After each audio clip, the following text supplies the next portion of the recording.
كنت أتنافس مع أمي. يا ما شاء الله يا ما 20 شاء. حزبا وأنا كنت أحفظ 3 أحزاب انت فقط. كنت 3 وهي كم؟ 20.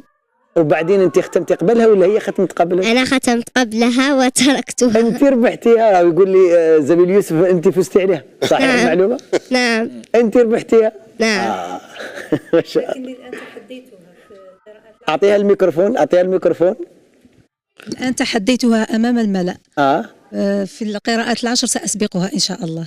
اعطيها الميكروفون واش ترد. بالطبع لن تسبقيني.